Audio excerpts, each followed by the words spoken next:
हाँ जी, आरंभ कर, जी जी जी जी। ओ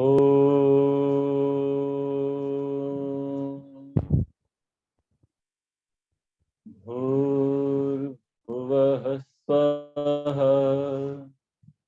तत्सवितुर्वरेण्यम्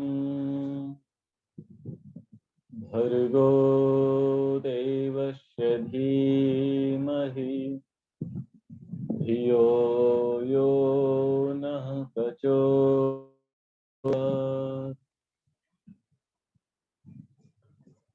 इस कार्यक्रम में उपस्थित सभी धर्म प्रेमी आर्य बंधुओं, आप सभी को क्या मेरी आवाज ठीक ठीक आ रही है? जी, आपकी आवाज आ रही, ठीक ठीक, चित्त भी आ रहा थी जी। ठीक, धन्यवाद। एक हम सबको करनी चाहिए, ये कोई नई बात है नहीं। जब हम पैदा हुए और सोचने समझने लायक हुए तो परिवार में ही ऐसे संस्कार दे दिए जाते, थोड़ा प्रभु भक्ति में मन लगाओ, ईश्वर की भक्ति करो। और जब बड़े होते हैं, सत्संग करते हैं, विद्वानों का सानिध्य प्राप्त होता है, तब भी हमें जाकर के ये पता चलता है कि ईश्वर की भक्ति करनी चाहिए।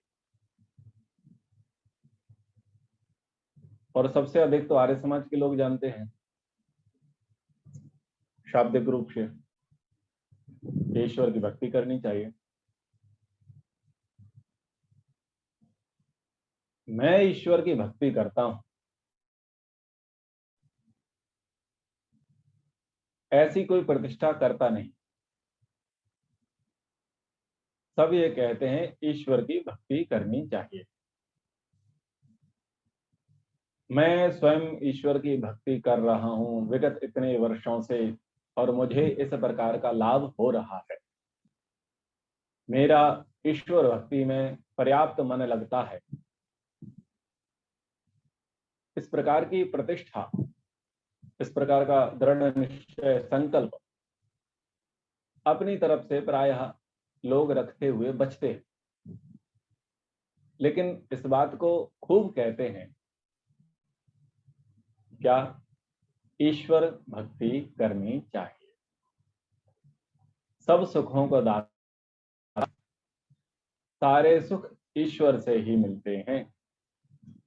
हे संसार के लोगों, यदि आप सुखी, प्रसन्न, उन्नत रहना चाहते हो तो ईश्वर की भक्ति करो।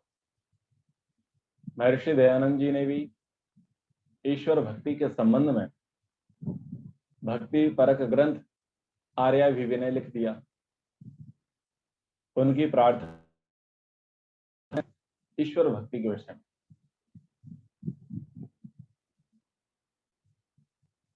क्या देखा जाता है, शाब्दिक रूप से आर्यजनों को विदित होता है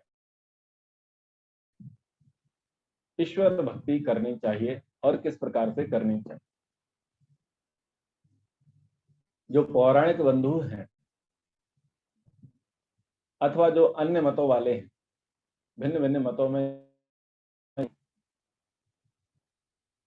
वो भी अपनी बुद्धि, योग्यता, सामर्थ्य, शिक्षा के अनुसार ईश्वर भक्ति कर।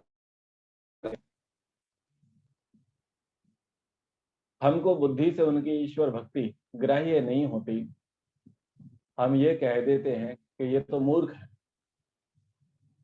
इनकी भक्ति शुद्ध नहीं है, पवित्र नहीं है, ये ईश्वर के स्थान पर किसी और को पूज रहे हैं। इस प्रकार की बहुत सारी वार्ताएं होती रहती हैं।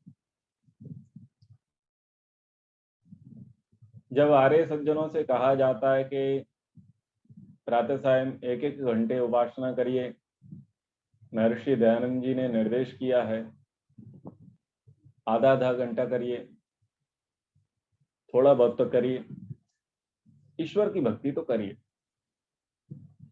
लोग बड़े बड़े व्याख्यान सुनते हैं, सत्संग प्रेरणा प्राप्त करते हैं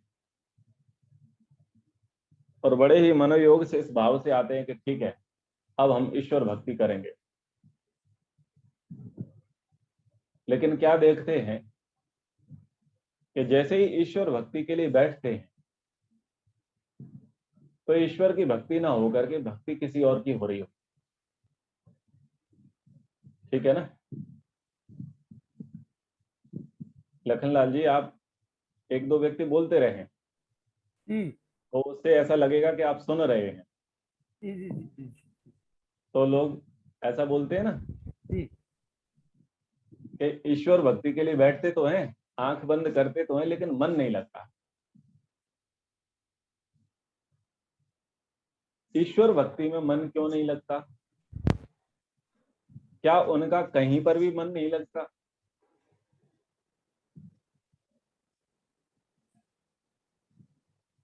कहीं ना कहीं तो लगता है ना। बिल्कुल। अगर किसी से ये कहा जाए कि 108 गायत्री जप करने हैं तो उंगली दर्द करने लग जाएगी। लेकिन अगर मोबाइल पकड़ना है तो स्क्रॉल करते रहेंगे उसे, up down up down up down. जब दायां हाथ दर्द करेगा तो बाएं हाथ को ले लेंगे, लेकिन स्क्रॉल करना नहीं छोड़ेंगे।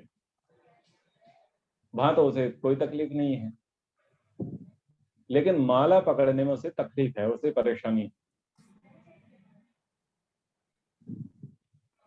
खाना खाने में मन लगता है, पैसा कमाने में मन लगता है, सोने में मन लगता है, बहुत सारी चीजों में व्यक्ति का मन लगता है, लेकिन ईश्वर भक्ति में नहीं लगता। तो मन कहाँ लगता है? मन वहां लगता है जहां से हमें कुछ लाभ दिख रहा हो।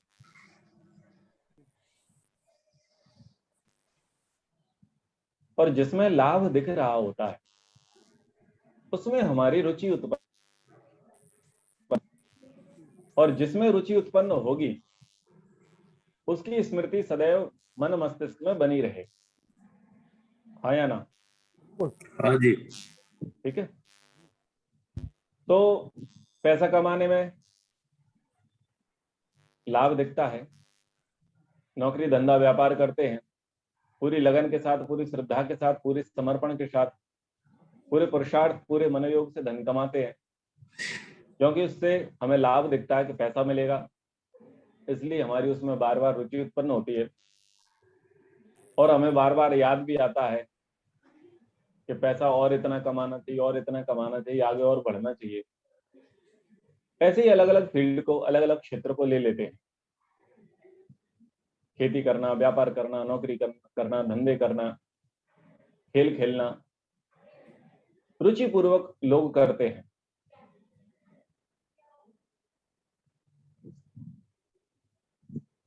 ईश्वर एक सत्ता है,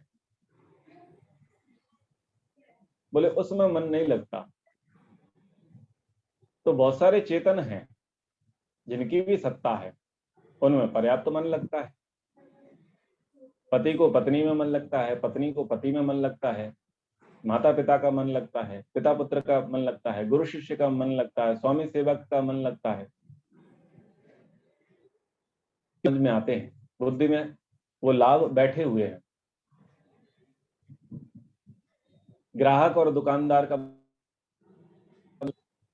लाभ समझ में आते, लाभ समझ में आते, इसलिए उनके अंदर रुचि उत्पन्न होती है।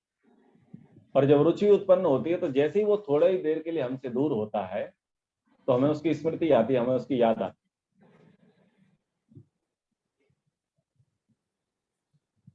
तो अब हमें करना क्या पड़ेगा? कहते तो सब हैं ईश्वर भक्ति करनी चाहिए, लोग प्रयास भी करते हैं, आंख बंद भी करते हैं, लेकिन ईश्वर की भक्ति नहीं कर पाते। तो जैसे सांसारिक क्षेत्र में जड़ और चेतन के प्रति हमारा लगाव है, हम उनमें लाभ देखते हैं, हमारी उनमें रुचि बनी रहती है। जैसे कि मोबाइल है, मोबाइल में हमें लाभ दिखता है, इसलिए हमारी मोबाइल के प्रति रुचि है, और हम एक क्षण भी मोबाइल से स्वयं को अलग करना नहीं चाहते। सोएंगे तो तकिया के पास में मोबाइल रख करके सोएंगे, घर से बाहर निकलेंगे तो पॉकेट में, पर्स में मोबाइल लेकर के चलेंगे। उसको प्राथमिकता से स्मरण करेंगे कि मोबाइल हमने लिया है अथवा नहीं लिया, परंतु नहीं व्यवहार करते। तो प्रोसेस यही करनी पड़े, ईश्वर से हमें क्या लाभ है उन पड़ेगा। ईश्वर यदि ना हो तो हमारा क्या हो? क्या ईश्वर के अभाव में, ईश्वर के ना रहने पर हमारे सब व्यवहार सिद्ध हो सकते हैं? नहीं। इन पर थोड़ा मैं चिंतन करता हूं।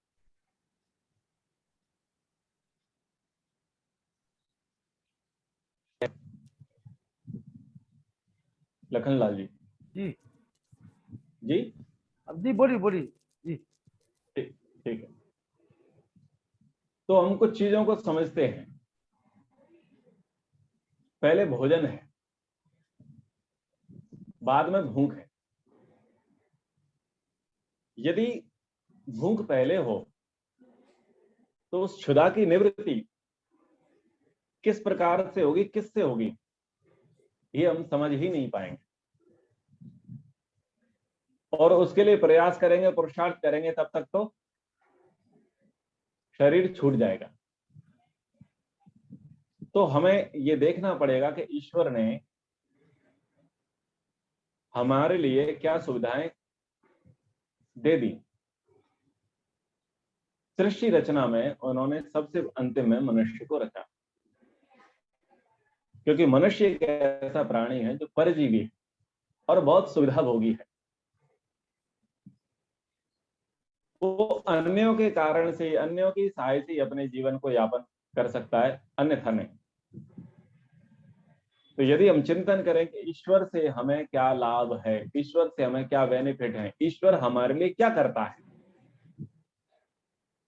तो हमारे लिए भोजन ईश्वर ने दिया, हमारे लिए जलपान का प्रबंध ईश्वर ने किया, धरती हमारे लिए ईश्वर ने बना करके दी, वृक्ष, वनस्पतियां, पशु, पक्षी, कीट, पतंग, ये सब ईश्वर ने मनुष्य के लिए बना के रखे हैं ताकि उसके कार्य सिद्ध हो सके। वायु बनाया, जल बनाया, अग्नि बनाया, सूर्य बनाया, चंद्रमा बनाया, देह बना दी। इसमें भी क्या किया? श्वास प्रश्वास का कार्य ईश्वर ने स्वयं पर ले लिया। देखो वो हमारा कितना हितकारी है, कितना हमें लाभ पहुंचाने वाला है। और ये श्वास प्रश्वास लेने का दायित्व हमारे ऊपर हो तो क्या हम और कोई व्यवहार सिद्ध कर सकेंगे? हमारा पूरा फोकस इसमें रह जाएगा कि हमें श्वास लेना है, इसलिए हम बात भी नहीं करेंगे, खाएंगे भी नहीं, कुछ भी काम नहीं करेंगे। बोले अगर श्वास नहीं लेंगे तो शांति पाठ हो जाएगा। तो ईश्वर ने कितने बढ़िया काम कर लिया। कोई बात नहीं, श्वास लेने का, आपके प्राण जो है उनकी व्यवस्था की जिम्मेदारी हमारी। आप भोजन करो, भोजन से कैसे रस रक्त मांस मेद मज्जा अस्थि वीर्य आदि का निर्माण होगा, कैसे शरीर को पोषण पहुंचेगा, वो जिम्मेदारी हमारी। आप बस काम करो। तो और भी हम चिंतन करते जाएंगे तो पता चलता है कि ईश्वर से ऐसे अनगिनत लाभ हैं जिनकी हम गणना कर नहीं सकते, और वो ऐसे लाभ हैं जिनका कोई विकल्प नहीं है। जो लाभ हमें ईश्वर से प्रदत्त है, ईश्वरीय व्यवस्था से प्रदत्त हैं, उन लाभों को कोई दूसरा व्यक्ति नहीं दे सकता।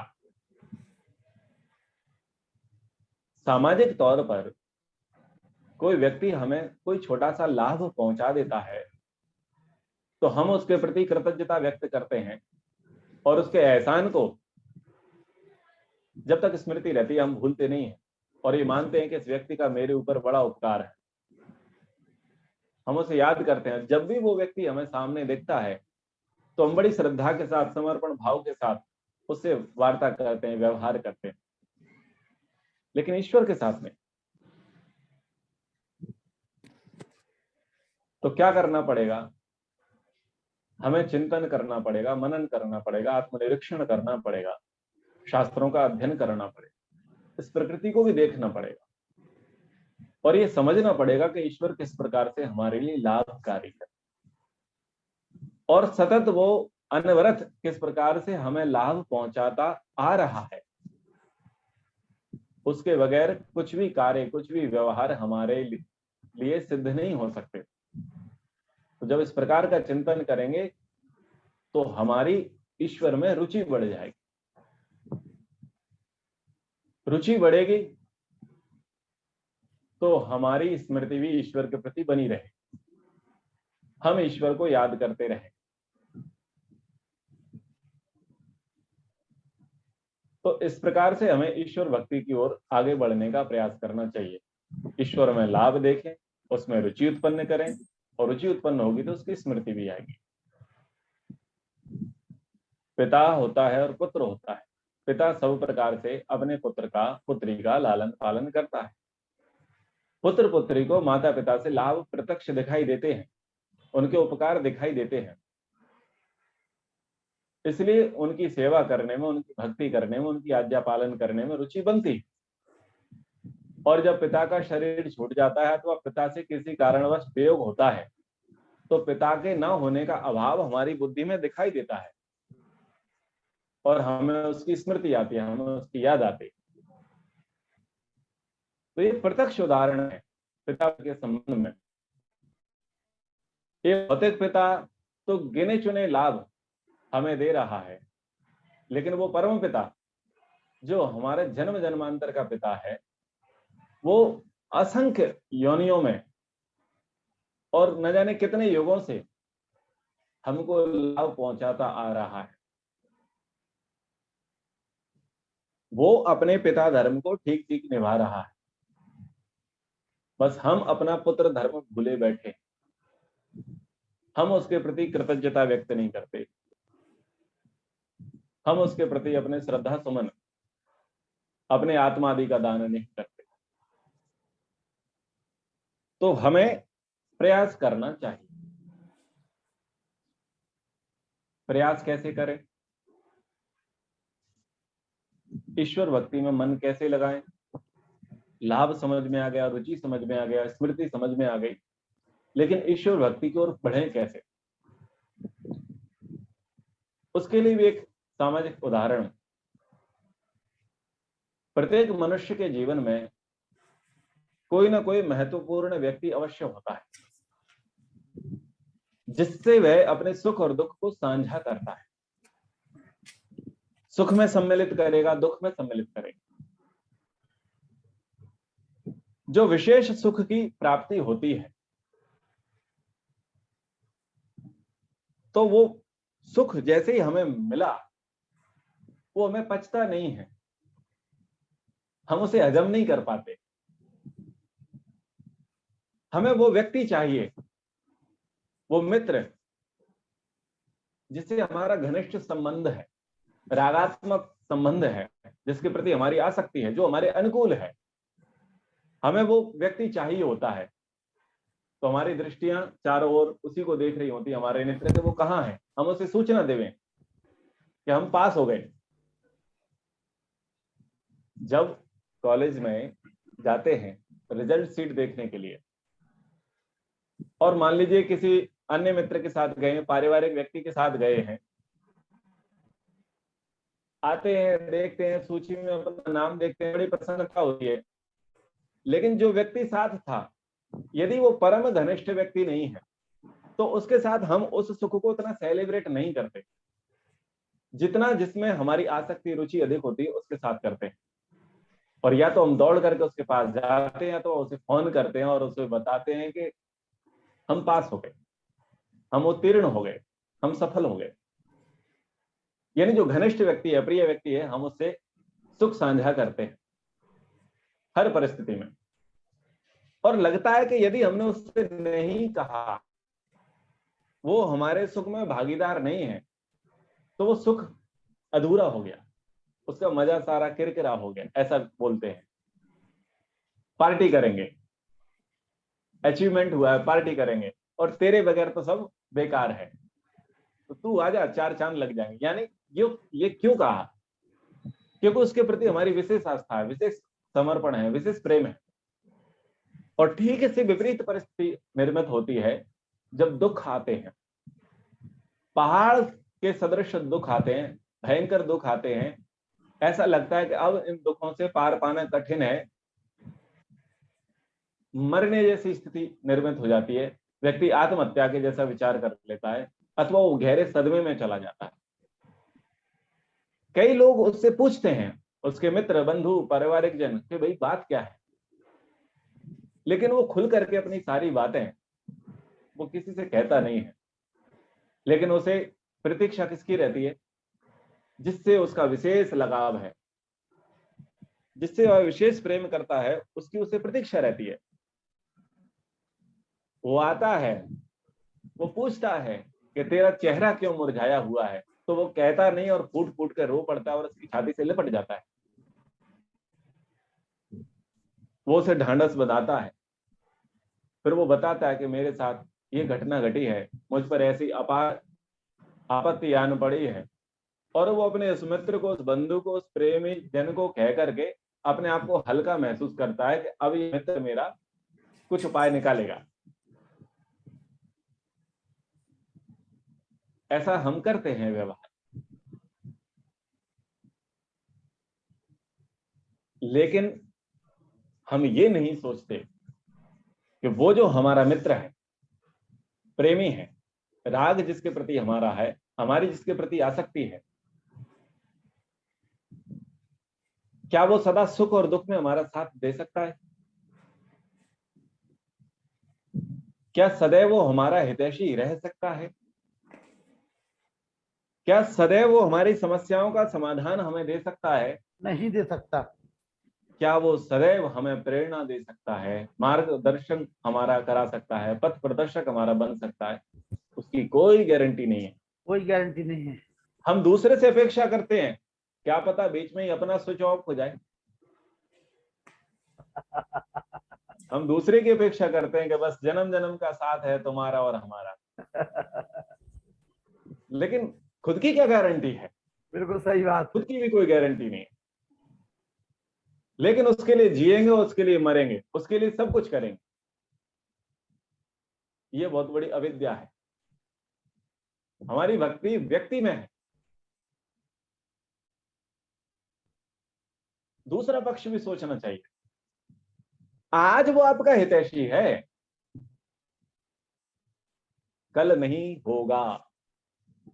जो आपके राज, गूढ़ रहस्य, गुप्त मंत्रणा आपके पास, उसके पास जो सुरक्षित हैं, विपरीत परिस्थिति में वो उनको बाहर निकाल देगा। और जो आज आपका हितैषी था, वो कल भविष्य में आपके लिए परम शत्रु सिद्ध हो सकता है। और हुए हैं इतिहास में कई ऐसे लोग हुए हैं जो पहले मित्र हुआ करते थे, बाद में परम शत्रु हुए। यानी स्थितियां बदलती हैं, वृत्तियां बदलती हैं, लेकिन हमारी अविद्या, हमारी मूर्खता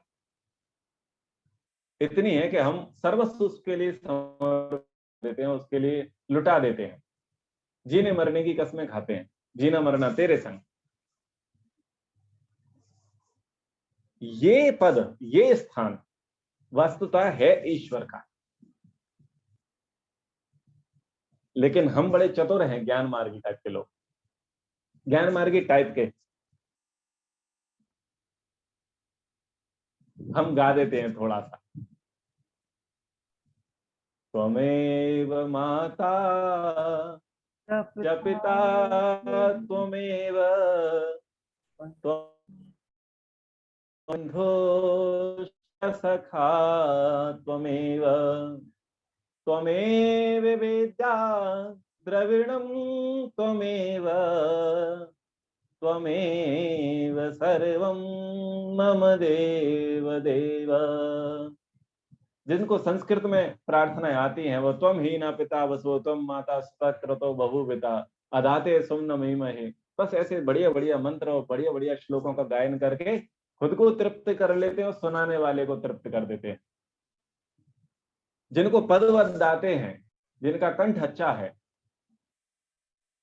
वो गा देंगे, तुम ही हो माता पिता तुम ही हो, तुम ही हो बंधु सखा तुम ही हो, तुम ही हो साथी तुम ही सहारे, कोई ना अपना सिवा तुम्हारे। तुम्हारे। लच्छेदार शैली में, वाह वाह, लच्छेदार शैली में बढ़िया गाएंगे बहुत बढ़िया, बहुत और बढ़िया। पब्लिक भी ओतप्रोत हो जाएगी, मग्न हो जाएगी।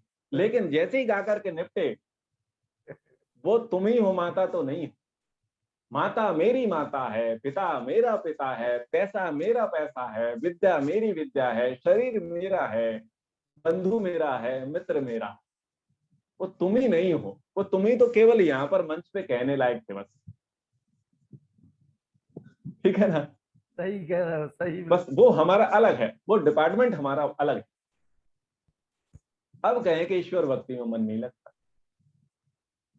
कहां से लगेगा? महर्षि दयानंद जी महाराज ने कई संबंध, उपासना के लिए, साधना के लिए, समाधि में आगे बढ़ने के लिए बहुत सारे संबंध हमें बताए।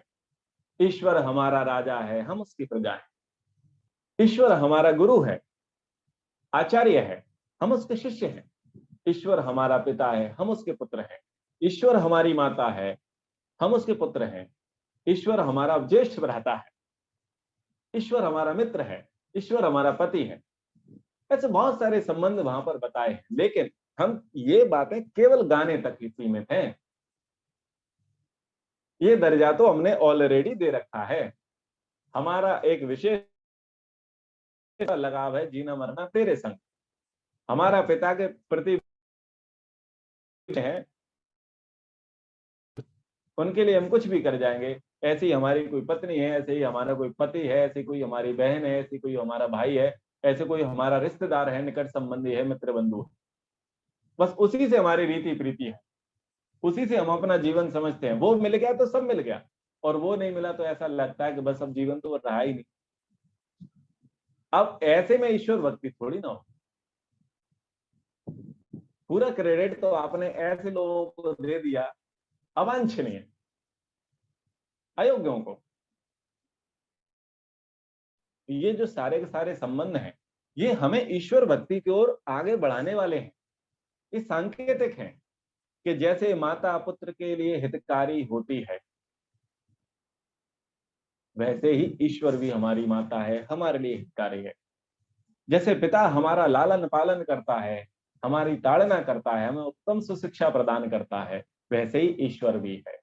जैसे बड़ा भाई छोटे भाई के लिए स्नेह रखता है, जैसे एक मित्र रखता है, जैसे बहन होती है, जैसे भाई होता है, जैसे विद्या, जैसे धन संपत्ति हमारे लिए उपकारी, हमारे लिए सहयोगी होती है, वैसे ईश्वर होता है। ये सब उपमाएं हैं, ये सब संकेत हैं, लेकिन हमने ईश्वर को साइड में कर दिया, बहुत दूर कर दिया। हम बहुत बुद्धिमान टाइप के लोग हैं, बहुत छली लोग हैं। जब भी जीवन में अभाव, कष्ट, दुख, पीड़ा, परेशानी आएंगी, तो ईश्वर तो साइड में, आउट ऑफ सिलेबस। क्या करेंगे? अपने पद का, अपने पैसे का, अपनी प्रतिष्ठा का सर्वथम प्रयोग करें। चुटकी में सॉल्व कर दूंगा, अपने तो बाएं हाथ का खेल है। मैं उनको कॉल करता हूं, मैसेज करता हूं, ईमेल करता हूं, आपका काम हो जाएगा। तो जब भी आपदाएं, विपदाएं, विपरीत परिस्थितियां आती हैं, तो हम बुद्धि का प्रयोग करते हैं, पद पैसे प्रतिष्ठा का प्रयोग करते हैं।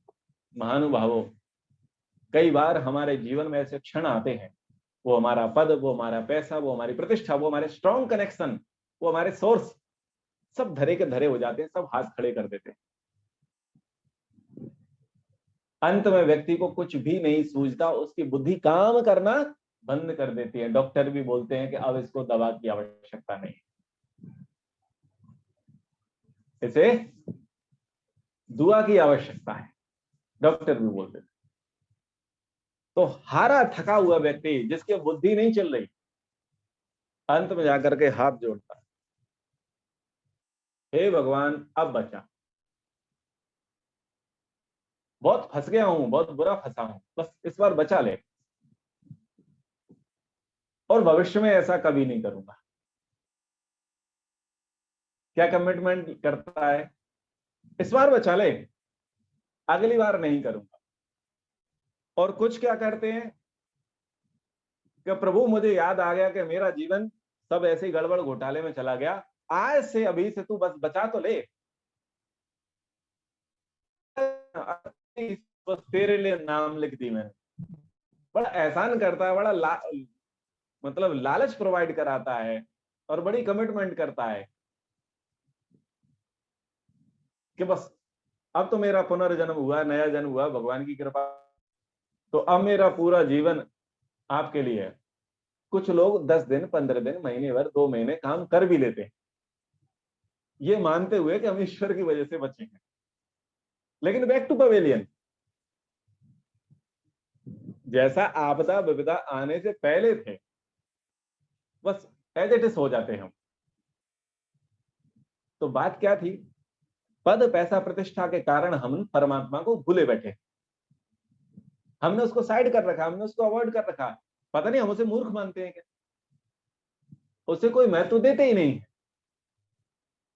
लेकिन जब ये सब पद पैसा प्रतिष्ठा हमारे काम नहीं आती, हमारी बुद्धि चलना बंद कर देती है, हमारी आंखों के आगे धुंधलापन आ जाता है, घोर अंधकार आ जाता है, तो हम बिल्कुल सरेंडर कर देते हैं। तब मैं आपसे पूछना चाहता हूं, बताइए आपको प्रेरणा,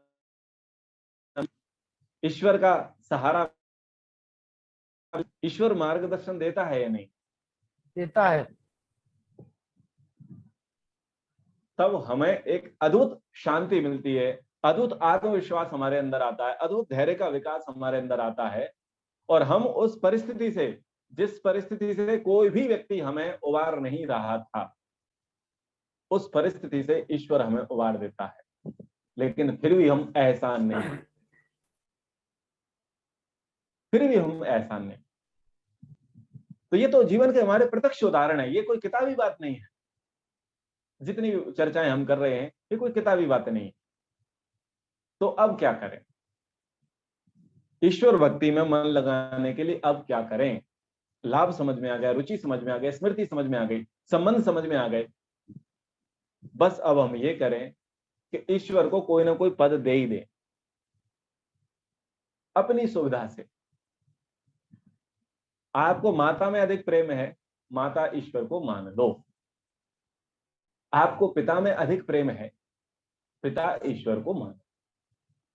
जिसमें आपकी रुचि अधिक है, अधिक आसक्ति है, अधिक राग है, अधिक समर्पण है, जिस पद के साथ, वो पद परमात्मा को दे दो। करना क्या है? वही करना है जो आप उस व्यक्ति से के साथ कर रहे थे।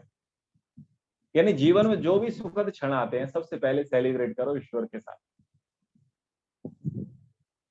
उसके लिए कहीं जाने की जरूरत नहीं, कोई घंटी बजाने की जरूरत नहीं। थोड़ा प्रेम से आंख बंद करो, और चाहो तो ऐसे ऐसे थोड़ा ऑल इज वेल, आत्म तसल्ली के लिए थोड़ी सी अच्छी मुद्रा बना लो, आपको लगे कि आप उनका थैंक यू कर रहे हैं, धन्यवाद कर रहे हैं। जीवन में आते हैं तो सबसे पहले धन्यवाद ईश्वर को, प्रभु आपकी कृपा से आनंद आ गया। हमें बोलना है किसी व्यक्ति को सुनाते हुए नहीं। प्राय व्यक्ति बड़े बनावटी टाइप के होते हैं। जैसे प्याज होते हैं ना, प्याज के ऊपर बहुत छिलके होते हैं, बहुत परतें होती है, अपने मन मुताबिक उन परतों में व्यक्ति रहता है, सरवाइव करता है। जब सुखद क्षण आए तो हमें जो भी अपनी अभिव्यक्ति देनी है, वो ऐसा करके नहीं देनी कि कोई हमें देखे कि हम बड़े ईश्वर भक्त हैं। भाव से हमें वास्तविक रूप से ईश्वर को धन्यवाद देना चाहिए कि प्रभु आनंद आ गया, जो कुछ अचीवमेंट हुई, जो कुछ के कारण ही सिद्ध हो सके, तो धन्यवाद सबसे पहले दें।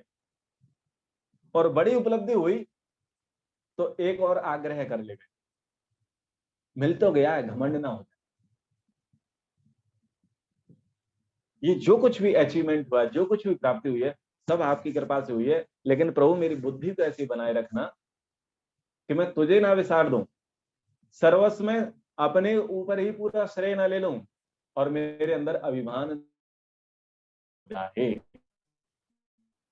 तो एक अर्जी, एक आग्रह, एक निवेदन, एक प्रार्थना ईश्वर के सामने हम रखते हैं। और जैसे दुख वियोग की क्षण हमारे समक्ष आवे तो शांति से आंख बंद करके ईश्वर को बोलें, प्रभु अद्भुत परीक्षा लेता है, अद्भुत विकट परिस्थितियां मेरे समक्ष आ गई हैं, वर्तमान में तो मुझे समझ में नहीं आ रहा कि मैं इन चीजों से कैसे निकलूं और ये हुई क्यों, लेकिन मुझे आशा ही नहीं पूर्ण विश्वास है सदैव की तरह आप हमारे मार्गदर्शक हैं और आप कोई ना कोई हमारे लिए युक्ति सुझाएंगे। मैं बस इतनी प्रार्थना करता हूं कि मैं कमजोर ना पड़ूं, पकड़े रहना, थोड़ी सी मुझे ढांढस बंधाते रहना, थोड़ी सी काम हो जाएगा, मैं पार लग जाऊंगा, मैं इस दुखद क्षण से दूर हो जाऊंगा, एक नई परीक्षा में, जीवन की परीक्षाओं में पास हो जाऊंगा। मैं विशेष कुछ आशा नहीं करता, बस आप मेरा हाथ पकड़े रहो, मेरा हाथ आपसे न छूटे। ये आस्तिकता की ओर बढ़ने के कदम है, ईश्वर भक्ति की ओर बढ़ने के कदम, यानी दुख और सुख में जो आपने किसी व्यक्ति विशेष को स्थान दे रखा था, पद दे रखा था, उसके साथ जो आप सेलिब्रेशन कर रहे थे, वो काम अब उसके साथ ना करते हो, परमात्मा के साथ कर ले। तो पहले दुख और सुख को आप सेलिब्रेट करें। जब हमारी उसमें रुचि बढ़ जाए, हमारी लगन लग जाए, हमें लगने लगे कि अब हम ईश्वर को धन्यवाद देने लग गए हैं, तो ईश्वर भक्ति के लिए थोड़ा और आगे बढ़े। जब प्रातःकाल हो, सूर्योदय से 1 घंटे पहले आप उठें, तो ईश्वर का धन्यवाद दें कि आपकी कृपा से शरीर शांति से विश्राम को प्राप्त हुआ, आपकी कृपा से अभी भी मैं शरीर में विद्यमान हूं। प्रभु मेरे कुछ काम है जो शरीर के साथ मुझे करने हैं, कुछ सामाजिक दायित्व जो मुझे करने हैं, मेरे ये एक्शन प्लान है, मुझे 10 बजे ये करना है, 12 बजे ये करना है, 4 बजे ये करना है, 6 बजे ये करना है। इन सब कामों में के लिए प्रभु मैं आपसे थोड़ी प्रेरणा चाहता हूं कि इन कामों को मैं विधिवत कर लूं, निर्विघ्न रूप से कर लूं। तो शुरू में एक्शन प्लान बना लें, हमारे दिन की क्या क्या योजना है, हम दिन में क्या करने वाले हैं, और वो सारा का सारा चिट्ठी ईश्वर को दे दें, हम ये करने वाले हैं। और जैसे ही 10 बजे वाला हमारा काम पूरा हो, हम धन्यवाद बोल दें, ईश्वर को बता दें कि भाई हमारा काम हो गया, आपका बहुत बहुत धन्यवाद।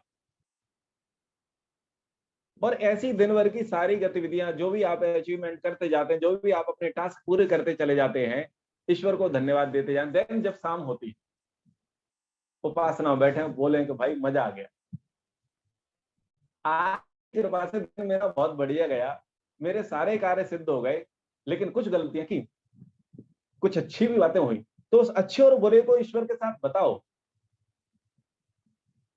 उससे कहो, क्यों कहो। देखिए ये भी एक बहुत अच्छा व्यवहार है। हमारा जो घनिष्ठ व्यक्ति है, जो सदैव हमारा सहयोगी है, वो हमारी हर खबर तो रखता ही है ना, और हमें ये पता है कि हम उसके बगैर कुछ भी विशेष कर नहीं सकते। मान लीजिए कुछ हमने प्राप्ति की या कुछ हमसे छूट गया, कुछ सुख प्राप्त हुआ अथवा कुछ दुख प्राप्त हुआ, और वो हमने उस व्यक्ति विशेष को नहीं कहे, और किसी दूसरे के माध्यम से वो उस व्यक्ति को पता चलता है, तो कैसा लगेगा उसे? उसे बुरा लगेगा। बोले ये तो मेरा बड़ा भक्त था, बड़ा बड़ा प्रेमी जन था, रोज उठने बैठने वाला था, लेकिन इसने थोड़ा भी व्यवहार नहीं समझा, इसको इतनी बड़ी उपलब्धि हुई इसने। और विपरीत परिस्थिति में क्या हम तेरे दुख में काम भी नहीं आ सकते? तूने हमें इस लायक भी नहीं समझा। यानी वो व्यक्ति दोनों प्रकार के रिएक्शन देगा। कहने का अर्थ है कि उसे बुरा लगेगा जब उसे दूसरे के माध्यम से पता चलेगा। और जब हम सामने से जाकर के बोलें तो उसे क्या लगेगा कि ये व्यक्ति मुझे अच्छा मानता है, इसका मेरे प्रति समर्पण अच्छा है, इसका मेरे प्रति भक्ति अच्छी है, करके चलें।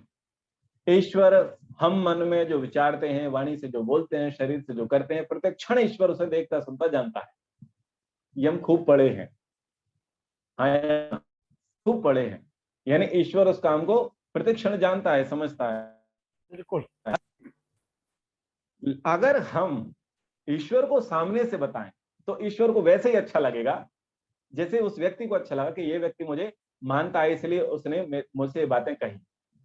यानी हमारी भक्ति उसके प्रति विशेष बढ़ जाएगी। ईश्वर घट घटवासी है, अंतर्यामी है, लेकिन अगर हम बोलने लग जाएंगे सामने से तो इससे हमारा ही कद बढ़ेगा, हमारे ही ईश्वर के प्रति भक्ति बढ़ेगी। तो शाम के समय क्या किया हमने? शाम के समय विश्वानिदेव मंत्र का गायन किया, जप किया, और उससे बहुत लंबी प्रार्थना हमने की और दिन भर की गतिविधियां ईश्वर को बता दी। ईश्वर का धन्यवाद देते हुए हम क्या बोले? प्रभु, अगर आपकी कृपा से कल सुबह का सूरज देख पाए तो फिर मिलेंगे। पूरा समर्पण ऐसा होना चाहिए, याराना, बिल्कुल मित्रवत, बंधुवत, भ्रातृवत। जैसे हम परिवार में किसी व्यक्ति विशेष के साथ जो संबंध रखते हैं, see you tomorrow, see you soon, बहुत जल्दी मिलते हैं, वो हमारा वो टच ईश्वर के साथ होना चाहिए, जल्दी मिलते हैं। और जब आप सो गए, सुबह उठे, फ्रेश उठे, आह, सब अंग प्रत्यंग ठीक ठीक काम चल रहे हैं, जिंदा हूं, जीवित हूं, धन्यवाद दो। तो ऐसे हम, ये दूसरा टास्क हमारा। पहला टास्क क्या था? पहली जिम्मेदारी क्या थी? कि वो सुख और दुख में ईश्वर के साथ हम साझा करने लग जाए। जो पद हमने किसी व्यक्ति विशेष को दिया था, उस व्यक्ति विशेष को पद ना देते हुए हमें सामाजिक व्यवहार करना है, दैट्स इट। लेकिन सर्वोपरि पद हम ईश्वर को दे दें, क्योंकि वो जन्म जन्मांतर का हमारा माता है, पिता है, गुरु है, आचार्य है। और दूसरा हम क्या कर देवे? उसे अपडेट, हमने क्या किया, हमने क्या अचीव किया, क्या मिस कर दिया, क्या खोया और क्या पाया, क्या उपलब्धियां थी, क्या अनुपलब्धियां थी, क्या विशेष हमने गुण कर्म स्वभाव बढ़ाए और क्या हमने दोष किए, वो सब ईश्वर के समक्ष रखें। तो इस प्रकार से जब हम चलते चले जाएंगे तो निसंदेह हमारी ईश्वर भक्ति बढ़ जाएगी, ईश्वर के प्रति रुचि बढ़ जाएगी, ईश्वर से लाभ भी हमें ऐसे प्राप्त होंगे जिनको हम बयां नहीं कर सकते, कह नहीं सकते कि मुझे ये लाभ हुआ। गूंगे के गुड़ वाली स्थिति हो जाएगी, हम बता नहीं पाएंगे। व्यक्ति 20 वर्ष से, 25 वर्ष से, 30 वर्ष से ओम शन्नो देवी रविष्टया आपो भवन्तु पीते संयो रवि स्रवन्तु ना करते करते पगला गया, उसके 1% भी उन्नति नहीं हुई, क्योंकि उसने केवल कोर्स रटना था,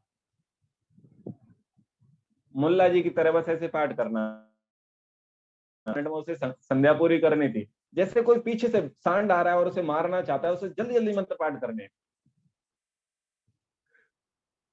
कैसी स्थिति है? तो भाई ऐसी आवश्यकता नहीं है, आपको ईश्वर से बात करनी। तो ईश्वर से बात करनी तो संबंध बनाओ, संबंध जोड़ो। और संबंध की गारंटी क्या है? कि विश्वास पात्र बनो, ईमानदारी जीवन में रखो। तो ऐसे हम व्यवहार में ईमानदारी रखेंगे, अपडेट देंगे, उससे संबंध बनाएंगे, और संबंध बना करके सुबह प्रार्थना करेंगे, उससे वार्ता करेंगे, उससे चर्चाएं करेंगे, प्रार्थनाएं करेंगे, वार्ता करेंगे, चर्चा करेंगे। अगर आपका ट्रैक सही है, आपका चिंतन की पद्धति सही है,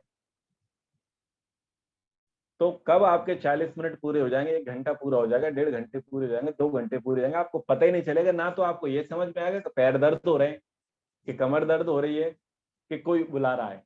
जब आप बातें करने में मस्त हो तो फिर आप कहाँ किसी की सुनने वाले हो? तो ईश्वर को ऐसे ही मान के चलो, बस वो, मैं उनके पैरों में बैठा हूं, वो खड़े हैं, या मैं उनकी गोद में हूं, मैं उनसे बात कर रहा हूं। यानी संबंध हमें वही बनाना है जो हम संसार में माता पिता पुत्र ये सब सारे सारे संबंध बना करके चलते। तो ये समय के अनुसार कुछ बातें ईश्वर भक्ति के संबंध में जो मुझे व्यवहारिक लगी, जो मैंने जीवन में आत्मसात की है, वो मैंने आपके समक्ष रखी, क्योंकि आप तो बड़े बड़े विद्वानों को सुनते हैं, बड़े बड़े प्रकांड विद्वान, शास्त्री, आचार्य और विद्यालंकार, बड़े बड़े डिग्री होल्डर आपके पास आते हैं, आपके मंच पर आते हैं। जी जी। मेरी उतनी योग्यता नहीं है, लेकिन मैं कोई आपने ऐसा बड़ा आप प्रवक्ता हूं नहीं। आपने पर लेकिन जो जो है बहुत अच्छी मार्मिक बातें आज यहाँ रखी हैं, और आपकी जो टिप्पणी है वो सारे लोगों के दिल को छू गई है आज। जी। और देखिए तुरंत प्रश्न आ गया है प्रेम सत्यबाजी का। आइए प्रेम सत्यबाजी पूछिए। अच्छा, आप प्रश्नोत्तरी भी होती है। जी जी आइए प्रेम सत्यबाजी। तो पहले इस सब व्याख्यान के लिए, ओम नमस्ते आचार्य जी। अरे प्रेम सचदेवा जी नमस्ते, 2 मिनट रुक जाइए, 1 मिनट रुक जाइए। इस सब व्याख्यान के लिए, सब प्रसंग के लिए हम धन्यवाद देवें।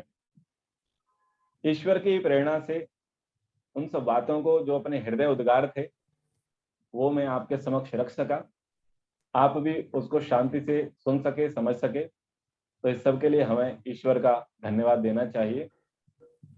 तो ओम शब्द है, ओम शब्द का शब्द, और इस शब्द के साथ हमें संबंध बनाना है।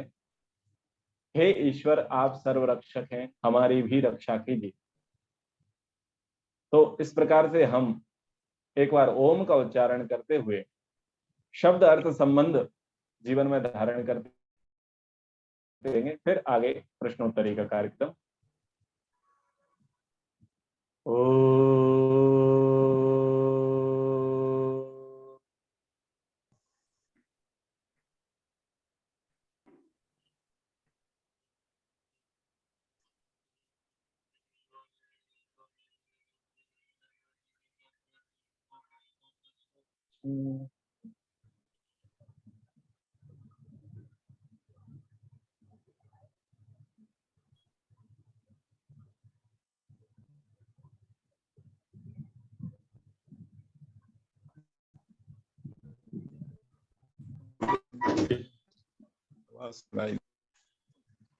सचदेवा जी जी ओम नमस्ते जी आचार्य जी।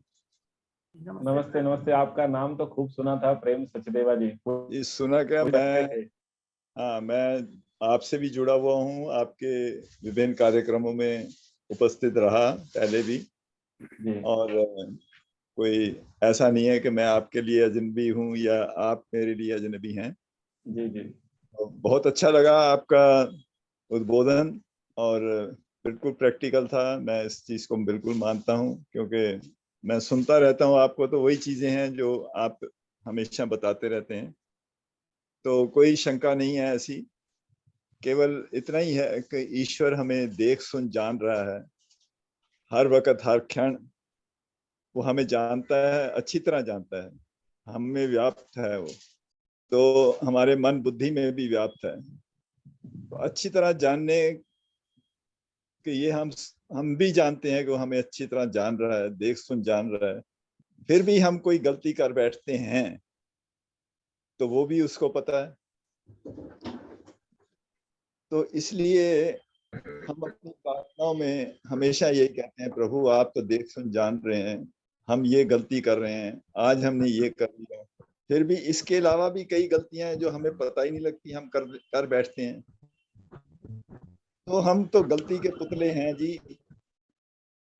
तो इन सब के लिए सिर्फ कोई प्रार्थना बनती है, या हम हमेशा एक गिड़गिड़ाते ही रहते हैं ईश्वर के आगे कि भी हमारे से जो गलतियां हुई हैं हम उनको सुधारें, हमारी जो अविद्या है वो उससे थोड़ी कम हो।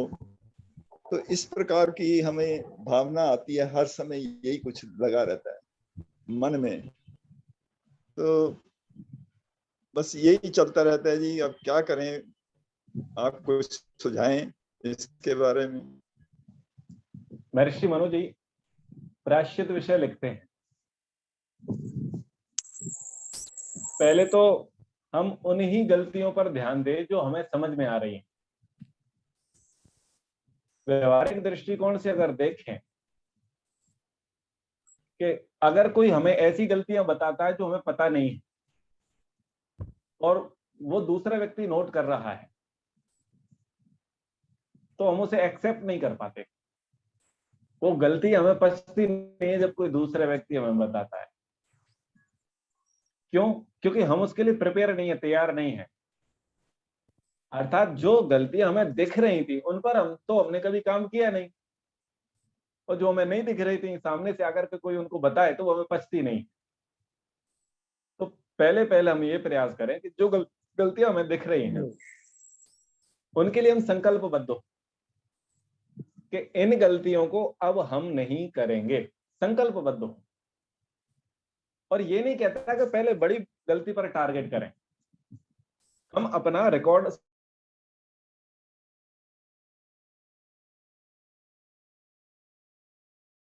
बढ़ाने के लिए क्या करें, छोटे छोटे टास्क अपने जीवन में ले लें। और जो नई नई गलती हैं, छोटी सी गलतियां हैं, कोई विशेष नहीं, लेकिन है गलती, हमारी बुद्धि से हमें समझ में आती गलती है, तो पहले हम उन पर काम करें। उन पर काम करेंगे तो क्या होगा, जो थोड़ी सी बड़ी गलती है उनको भी सुधारने का साहस हम कर पाएंगे जब हमने छोटी कर लिया।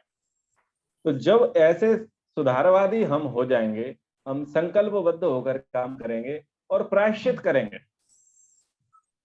प्रायश्चित का अर्थ ये नहीं है कि वो हमने ना, प्रायश्चित का अर्थ ये है कि आप तब तक प्रायश्चित करेंगे जब तक उस गलती करने के संस्कार आपके अंदर से ना जाए, वो भावना आपके अंदर से नष्ट ना हो, यानी आप दोबारा वैसा काम करने के लिए तत्पर ना हो। ऐसी कमिटमेंट के साथ जब आप प्रिपेयर होते हैं तब आपका प्रायश्चित पूरा होता है।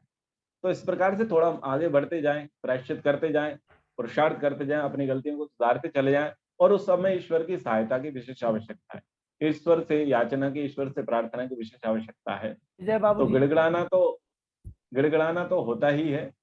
हम किसके आगे गिड़गिड़ाते हैं? समर्थ के आगे। हम समर्थ के आगे गिड़गिड़ाते हैं, लेकिन वो गिड़गिड़ाना भी एक प्रकार से निंदनीय हो जाता है कि जब हम केवल गिड़गिड़ाते रहें और करें धरें कुछ नहीं।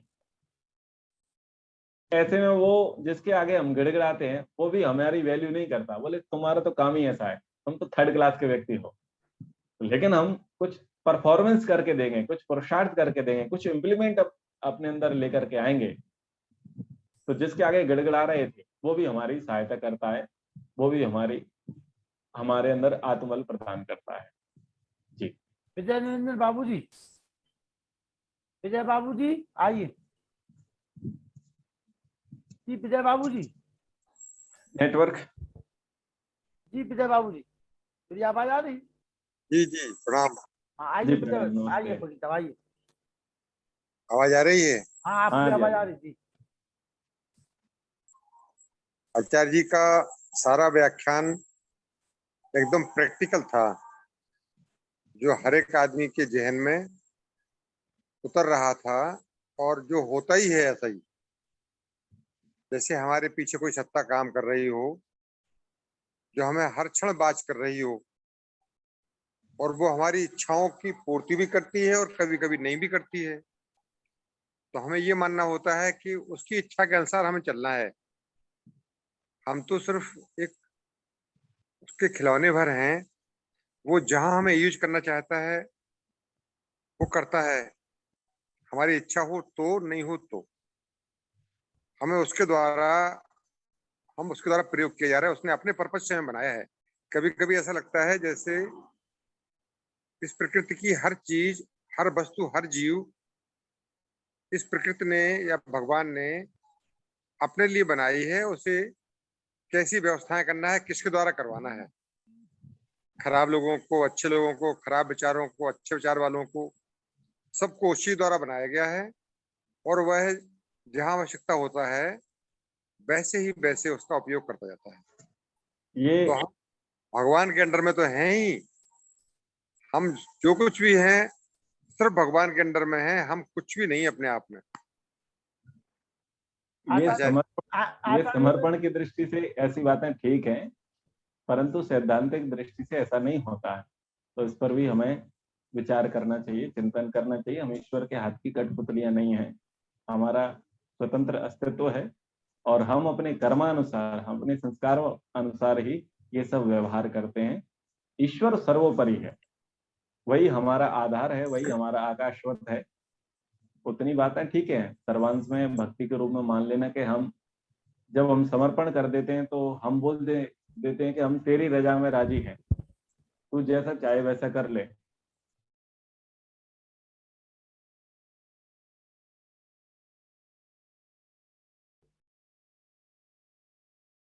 जी आचार्य योगेश जी।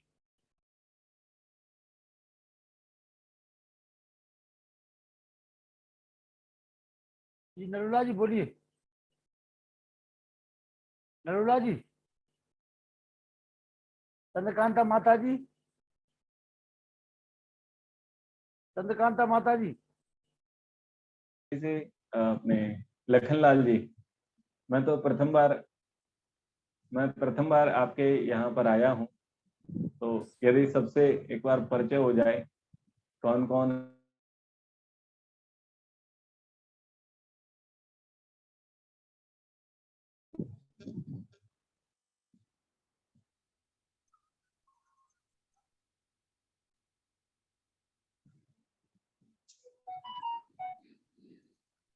मेरी आवाज आ रही है? अब आवाज आ रही मेरी?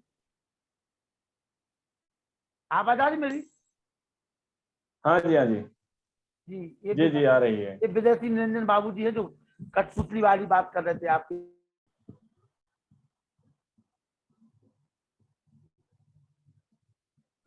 लगातार आपको आना है यहाँ पे। चंद्रकांता माता जी, चंद्रकांता माता जी, जी आइए चंद्रकांता माता जी। जी हाँ जी, हाँ जी, नमस्ते जी, नमस्ते जी, प्रिय वीर लखनलाल जी, नमस्ते जी। आज के मुख्य वक्ता आचार्य जी, जी माता जी। श्रद्धेय मुनि जी, आज के मुख्य वक्ता जी और श्रद्धेय मुनि जी, मेरे भ्राता अनिल जी तथा व्यासनंदन शास्त्री जी, सभी को यथा योग्य अभिवादन। सभी श्रोतागण का भी बहुत बहुत धन्यवाद। आचार्य जी, आपका तो हृदय से आभार। बड़ा व्यवहारिक ज्ञान आज दिया आपने, छोटी छोटी बातें बताकर हम आगे कैसे बढ़े, ईश्वर के प्रति अपना स्नेह कैसे बढ़ाएं, उससे सन्निधिकता, उसकी निकटता कैसे पाएं, बड़ा उपयोगी ज्ञान था। और ऐसा लगता है जैसे बचपन में माँ बच्चे को सिखाती है ना, भी ऐसे ऐसे करो, ऐसे ऐसे करो, आगे बढ़ो, चलना सीखो, खाना कैसे खाता है, क्या खाना चाहिए, क्या नहीं खाना चाहिए।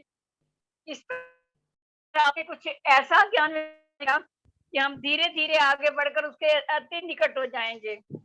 और जो स्वाभाविक रिश्ता आपने बताया, माता पिता भाई बंधु, कुछ भी रिश्ता जो हम बनाते हैं तो उस पर अडिग रहें और अपनी गलतियों को उसके सामने रखकर उसको सुधारने का प्रयास करें। जब तक हम अपनी गलतियां सुधारेंगे नहीं तो प्रभु भी सोचेगा ये तो ढीठ बंदा है, इसको मैंने क्या करना है, ये तो बिगड़ा हुआ है, इसको बिगड़ा तिगड़ा है, इसको बिगड़ने दो। पूरी तरह ये बिगड़ जाए, जब पाप का घड़ा भर जाता है तब फूटता है। मैं अपने पिताजी से पूछा करती थी बचपन में जी माता जी। कि पिताजी, हमारे सामने इतने लोग रहते हैं, विद्यालय में भी जो अध्यापक मेरे साथ पढ़ाते हैं वो कभी हेरा फेरी करती हैं, चापलूसी करते हैं, इतना कुछ करते हैं और वो आगे बढ़ते जाते हैं और हम अपने मस्त हैं, अपनी जगह पर स्थित है, आगे बढ़ ही नहीं रहे। तो पिताजी कहते हैं, बेटा निश्चिंत रहो, तुम्हारी ईमानदारी, तुम्हारा कार्य भगवान देख रहा है, उसकी सफलता वो देगा। और जो ऐसे झूठ प्रेम से आगे बढ़ने हैं तो उसको भगवान कहता है कि ये मेरा कहना नहीं मान रहे तो इनको बढ़ने दो। जब इनका घड़ा पूरा भर जाएगा तो फूटेगा, तो तब इनको एकदम नीचे पतन की ओर आएंगे। तो आप नेक कार्य करते रहो, उसमें किसी प्रकार की कोई अवहेलना और कोई त्रुटि नहीं होनी चाहिए।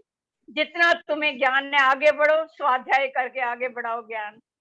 तो मेरा तो सभी श्रोतागण से यही निवेदन है कि हम स्वाध्याय करें और आगे बढ़ें और आप जैसे विद्वानों के संग रहकर उनका ज्ञान प्राप्त करके अपने जीवन को बढ़ाएं और जागृत अवस्था में रहें।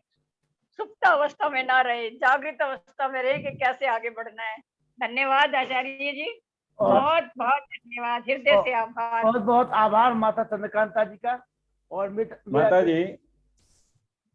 माता चंद्रकांता जी ने जो कहा, और चीज हम मिला सकते हैं कि जीवन में कई ऐसे लोगों को हम देखते हैं जो धार्मिक नहीं है लेकिन धनी है, संपन्न है, और हमसे कई प्रकार की सुख सुविधाएं उनके पास अधिक हैं, और हम धर्म मार्ग में चलते हैं तो हमारी उतनी उन्नति प्रगति हमें वर्तमान में दिखती नहीं है। तो इसमें भी एक व्यवहारिक उदाहरण ऐसा समझ लीजिए कि मान लीजिए आप और हम दोनों एक ही प्रकार का कार्य कर रहे हैं, एक ही समय में किया, एक ही पद्धति से किया, और हमको समान आउटपुट मिला। मान लीजिए एंड ऑफ द मंथ हमें 10-10 हजार रुपए मिले, लेकिन क्या देखते हैं कि मेरे पास तो 4,000 का पहले से कर्जा था और आपके पास मात्र 500 रुपए का कर्जा था। हमने समान समय में समान पुरुषार्थ समान पद्धति से किया और अचीवमेंट कितना हुआ? 10-10 हजार। लेकिन आपके हाथ में आए 9,500 और मेरे हाथ में आए 6,000।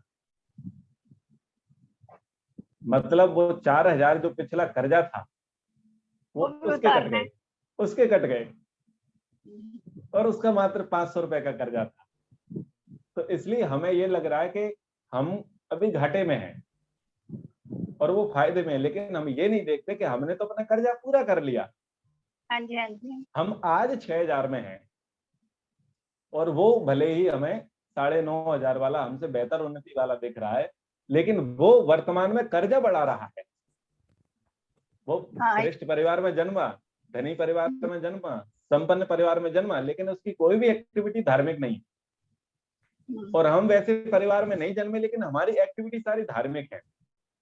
तो ग्राफ जो आएगा वो कैसे होगा कि शुरू में तो वो बढ़ता हुआ दिखेगा, लेकिन उसका ग्राफ नीचे हो जाएगा और हमारा ऊपर हो जाएगा, क्योंकि हम धर्म मार्ग में चल ही रहे थे और उसने धर्म को छोड़ दिया था।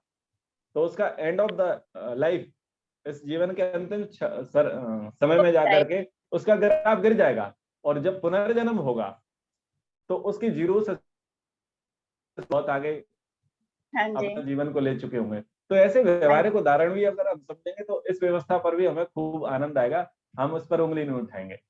लखनलाल जी धन्यवाद। और मैं बता दूं सभी लोगों को इस कार्यक्रम को चलाने का देखो कैसे फायदे मिलते हैं। मेरा बेटा इस समय चंडीगढ़ गया है एग्जाम देने के लिए, तो वो इस समय माता चंद्रकांता जी के पास है आवास पर। ये फायदा देखिए इस कार्यक्रम से हमें मिला कि माता चंद्रकांता जी हमसे जुड़ी और बेटा गया चंडीगढ़ एग्जाम देने, तो बोला हम होटल में जाके रुकेंगे। हमने कहा होटल में रुकना तो माता चंद्रकांता जी के पास जाओ। और बड़ा प्यार स्नेह प्रेम आपने बेटे को दिया। बहुत बहुत धन्यवाद आपका। धन्यवाद की बात नहीं, मेरा अपना बेटा है, आपके ऊपर किस बात का एहसान है। चलिए अनिल जी। जी आचार्य योगेश वैदिक जी, आपको सादर प्रणाम। लखन जी, मुनि पुरुषोत्तम जी, मेरी बड़ी बहन चंद्रकांता जी, प्रेम सचदेवा जी, डॉक्टर निष्ठा विद्यालंकार जी और वेद प्रकाश शर्मा जी को भी, और सभी आर्यों को प्रणाम। आज बहुत ही सुंदर व्याख्यान सुना आचार्य योगेश वैदिक जी का। बहुत ही सरल शब्दों में उन्होंने ईश्वर और उपासना के बारे में बातें बताई। मतलब उसमें कोई तड़क भड़क या बहुत बड़ी हाई पॉम्प एंड शो वाली कोई बात नहीं थी, और बहुत सरल शब्दों में बड़ी अच्छी अच्छी बातें पता चली। ईश्वर से क्या संबंध है, ईश्वर से माता और पिता का हमारा संबंध है। वास्तव में हम हमेशा कहते भी हैं कि तुम्हें माता पिता तुम ही हो। हम कभी मतलब यही वेदों में भी यही कहा गया कि जीवात्मा का और ईश्वर का जो संबंध है वो माता के पिता पुत्र की तरह है या माता बेटे माता की तरह है। ऐसा कहीं नहीं पति पत्नी की तरह। कहीं मिथ्या बातें बताते हैं कि पति पत्नी का संबंध है, जैसे राधा कृष्ण के बारे में कृष्ण राधा की बात की जाती है, तो वो बिल्कुल मिथ्या है, ऐसी कोई बात नहीं है। और साथ ही एक चीज और आप देखेंगे कि हम आर्य जन जो है प्रातः जागरण मंत्र पढ़ते हैं, उसके बाद संध्या पढ़ते हैं, फिर उसके बाद यज्ञ हवन जितने भी मंत्र पढ़ते हैं, शाम को उपासना मंत्र पढ़ते हैं और शांति पाठ करते हैं। सब में ही हमारे उनका मैंने देखा है कि ज्यादातर मैं जब इन सब मंत्रों को पढ़ता हूँ प्रतिदिन, तो साथ साथ कभी कभी हिंदी का अर्थ में उसको पढ़ता रहता हूँ साथ में, तो उसमें मुझे हमेशा यही सारांश लगता है कि हम ईश्वर से यही प्रार्थना करते हैं कि आप हमारे लिए रक्षक हो, आप हमारे लिए कल्याणकारी हो, आप हमें सद्बुद्धि प्रदान करें, हमारे मार्गदर्शक बनकर हमें प्रगति पथ पर ले चले, हम पर सर्वदा सुख की शक्ति वर्षा होती रहे, हमारी बुद्धि जो है बुद्धि और कर्मों को सन्मार्ग में प्रेरित करें, और पृथ्वी, द्युलोक, अंतरिक्ष, पृथ्वी, जल, औषधियां, वनस्पतियां, दिव्य शक्तियां, सर्व शक्तियां सभी हमें शांति प्रदान करें। हर जगह हम शांति की प्रार्थना करते हैं। तो जब हम ईश्वर से हर चीज की इतनी चीजें मांगते हैं और अपने शांति की प्रार्थना करते हैं, इतनी सुबह से शाम तक इसी बारे में बात करते रहते हैं, ईश्वर से अपने लिए सुखदायी होने की बात शास्त्री जी, करते हैं, तो ईश्वर के लिए हमारा भी कर्तव्य बनता है कि हम दिल से प्रार्थना करें। हम प्रार्थना करें या ईश्वर से संबंध स्थापित करें तो ऐसे स्थापित ना करें जैसे हम कोई ईश्वर के लिए एहसान कर रहे हैं। इसको अपना कर्तव्य मान के हम करें तो तभी हमारा जीवन सफल हो सकता है। सच्चे दिल से ईश्वर की उपासना होनी चाहिए। आचार्य जी, आपका बहुत बहुत धन्यवाद। मैं गुड़गांव से बोल रहा हूँ और मेरा नाम अनिल कुमार नरूला है। धन्यवाद। बहुत बहुत धन्यवाद। नमस्ते। आर रजनीश कपूर जी, पूछिए क्या प्रश्न है आपका। आर रजनीश कपूर जी, रजनीश जी पूछिए। हाँ जी, नमस्ते जी। नमस्ते आचार्य जी। आप बोलिए। नमस्ते जी। ओम। हाँ जी, नमस्ते। हाँ, नमस्ते जी। हाँ, स्क्रीन पे मैं नहीं आ रहा हूँ।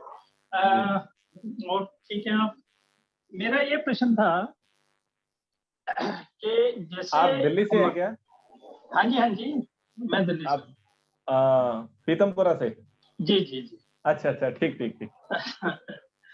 मैं कल बात हो रही थी, कल अपना आचार्य जी थे जिनका लेक्चर था कल, तो कल इन्होंने उनका रखा हुआ था, इनका था ये अपना लखनलाल जी। ठीक ठीक है, कोई बात नहीं। आप प्रश्न पूछिए अपना। हाँ, मेरा प्रश्न उसी विषय में था कि क्या मनुष्य की आयु फिक्स्ड है या इसको हम घटा बढ़ा सकते हैं? मुझे नहीं लगता कि मुझे इस प्रश्न का उत्तर देना चाहिए, क्योंकि आप पूज्य स्वामी जी महाराज से पर्याप्त पढ़ चुके हैं। नहीं, हम तो पढ़ चुके हैं, पर कल जो हमारे सामने विषय आया था वो यही था। वो ये कहते हैं कि मनुष्य की आयु फिक्स्ड है उस चीज के अंदर, कि भाई ये इतनी जितनी आयु है उतनी ही उसकी रहेगी, पर इसे हम घटा बढ़ा नहीं सकते। अगर मेरी आयु 50 साल की है या 60 की है या 70 की है, वो फिक्स हो गई, तो उसको ना तो हम योगाभ्यास से या अच्छे कोई भी कार्य करके जो है, यानी कि मैं ऐसा भोजन लेके भी मैं उसको नहीं बढ़ा सकता। जैसे कि भाई हम यहाँ रहते हैं तो पेस्टिसाइड्स वाला खाना खाते हैं, यहाँ रहते हैं तो दूषित वातावरण में रह रहे हैं, पर मैं अगर जाके कहीं हिमालय में चला जाता हूँ या ऐसे स्थान पे जाता हूँ जहाँ पे ये सारी चीजें ऑर्गेनिक हैं और वातावरण शुद्ध है, तो भी वो कहते हैं कि आप नहीं बढ़ा सकते। क्योंकि हमने तो जो चीजें सुनी थी स्वामी जी से, वो तो सैद्धांतिक रूप से वो कहते हैं कि इसका एक मंत्र उन्होंने दिया था, कल बताया था, आयु, जाति और भोग जो है ये व्यक्ति के जो है ये सब लेके ये चीज से कोट किया। कहते कोई भी वेद के अंदर कोई ऐसा मंत्र बता दीजिए कि जिसके अंदर जो है ये सारी चीजें लिखी हों कि आदमी अपनी आयु बढ़ा सकता है। तो इसका क्या समाधान है, आप कुछ बताएंगे, इस पर प्रकाश डालेंगे? देखिए रजनीश जी, आप हमारे पुराने विद्यार्थी हैं और हम सब स्वामी विवेकानंद जी के विद्यार्थी हैं। जी और जी जी। आपको ये पता ही है कि दूसरे व्यक्ति के विषय में हम दूसरे दिन चर्चा नहीं करते, नहीं, मैं उस विषय में नहीं कह रहा, मैं तो सिर्फ आपसे इंडिपेंडेंट आए उसकी जानना चाह रहा हूँ, ताकि उसका जो है हमें ठीक ज्ञान हो। देखिए, क्योंकि जी जी, हम किन मानकों से मान लें कि निर्धारित है, ठीक है ना, किन मानकों से मान लें, किस आधार पर मान लें, किस तर्क से मान लें, निर्धारित है। जी जी। जब इसमें मैं एक बात कहता हूं कि लोग अपने अपने दृष्टिकोण से शास्त्र का प्रतिपादन करते हैं। वो कहते हैं कि हमारे शास्त्र में ये लिखा है, तो आपके शास्त्र को मैं मानता हूं, मेरे को आप नहीं मानते। तो ऐसे में क्या करना चाहिए, थोड़ा हमें व्यवहार और तर्क का सहारा लेना चाहिए कि क्या व्यवहार और तर्क यानी साइंस में वो चीजें गई हैं। बिल्कुल ठीक है। यदि वो बातें शास्त्र से मैच करती हैं तो शास्त्र भले ये कहे कि मांसाहार करो तो कर लो, कोई दिक्कत नहीं है, लेकिन व्यवहार और तर्क ये कह रहा है कि भाई ये व्यवहारिक नहीं है, ये पॉसिबल नहीं है, तो इसका मतलब ये कि शास्त्र की बात सही है कि मांसाहार मत करो। मैंने ये दूसरा उदाहरण देकर के इस बात को कहना चाहता हूँ कि यदि कोई व्यक्ति ये कहे आयु निश्चित है तो व्यवहार और तर्क दो, उसके लिए साइंस दो, ठीक है। और वेद कहते हैं कि आयु निश्चित नहीं है, त्रयायुषम जमदग्नि ऐसे करके वो मंत्र आता है जहां पर 400 वर्ष तक की आयु के लिए विधान है।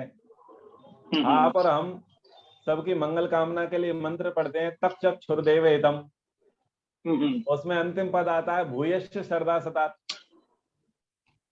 बिल्कुल। आप 100 वर्ष से भी अधिक जीवित हो। और भी बहुत सारे ऐसे मंत्र हैं जहाँ दीर्घ जीवी की कामना की गई है, बिल्कुल। तो उस दीर्घ जीवन की कामना का औचित्य नहीं बचता ना, फिर उसका अर्थ क्या निकालोगे? जहाँ ये बात कही गई है कि आप दीर्घ जीवित रहें, तो फिर ये वचन होने ही नहीं चाहिए, उस प्रकार के पद होने ही नहीं चाहिए, भूयश्च शरदा सतात। और फिर चिकित्सा का भी विधान नहीं होना चाहिए, बिल्कुल होना चाहिए। आपने प्रश्न का उत्तर दे दिया है और समझदार जो लोग थे वो समझ चुके हैं आपको उत्तर को सुन करके। पंडित अखिलेश चंद्र शर्मा जी, डॉक्टर अखिलेश शर्मा जी, जलगांव महाराष्ट्र जी, आइए। लखनलाल जी, मेरे लिए बुलावा आ गया है, क्या मैं जा सकता हूँ? हाँ चलो, बुलावा आया है, स्वामी जी ने बुलाया है। घंटी लगा दी है नीचे से विद्यार्थियों ने। अच्छा, मैं यहाँ दर्शन योग धाम में आ गया हूँ। अच्छा जी, अच्छा, सब जगह भ्रमण करते हुए गांधीनगर आ गया हूँ। चलिए चलिए चलिए।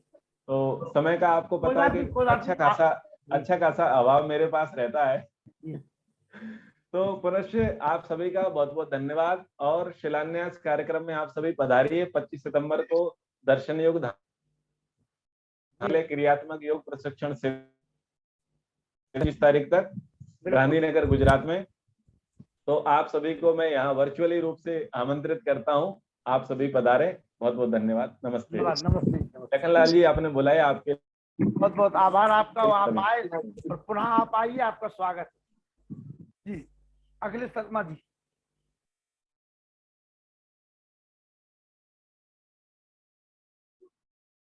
हाँ जी आर्य जी। जी नमस्ते जी, आपकी आवाज आ रही, बोलिए जी। हेलो, आपकी आवाज आ रही, बोलिए जी। आवाज आ रही आपकी जी, बोलिए। मेरी आवाज आ रही है? हाँ आ रही, आपकी आवाज आ रही जी। जी जी। मैं पूरे व्याख्यान में तो नहीं था, परंतु अभी जुड़ा था मैं केवल जी, क्योंकि कल का बैठा हुआ था, अभी शाम को पहुंचा हूँ यहाँ पर। घर आ गए आप? गया आया हूँ आज बिहार में। अच्छा, गया जी पहुंच गए आप? जी जी। और अभी जो मैं चर्चा सुन रहा था उससे बस केवल मुझे इतना ही ज्ञान हुआ कि मृत्यु निश्चित है या अनिश्चित है, इस विषय पर चर्चा चल रही थी जी। मैं तो आगे जाता हूं कि भाई निश्चित भी हो तो भी आपको क्या करना है, और अनिश्चित भी हो तो भी आपको क्या करना है। ये ऐसे प्रश्नों में हम क्यों पड़े रहते हैं, मुझे ये समझ में नहीं आता। अगर निश्चित है तो निश्चित है, आएगी तो चले जाना, और अनिश्चित है तो भी चलेगा। मतलब हम क्या करते हैं, कभी कभी ऐसे प्रश्नों के चक्कर में पड़ते हैं। अच्छा, उससे मेरा अभी जीवन से क्या, यदि मुझे कोई ये कह दे कि भाई निश्चित है, तो क्या आज मैं बदल रहा हूं? क्या नहीं बदलता हूं मैं। यदि कोई ये अनिश्चित है तो भी मैं आज हाँ, यदि मेरे बदलने से इसमें कुछ फर्क पड़ता है तो फिर इस विषय पर चर्चा करना चाहिए कि भाई मृत्यु निश्चित है, और मुझे ऐसा लग रहा है कि अब जैसे मेरी आयु जो भी 40 है, 45 है, 50 है, तो ये 50 के बाद मैं चले जाऊंगा, तो मैं 50 से पहले ईश्वर को प्राप्त कर लूं, ऐसी मेरी इच्छा है क्या?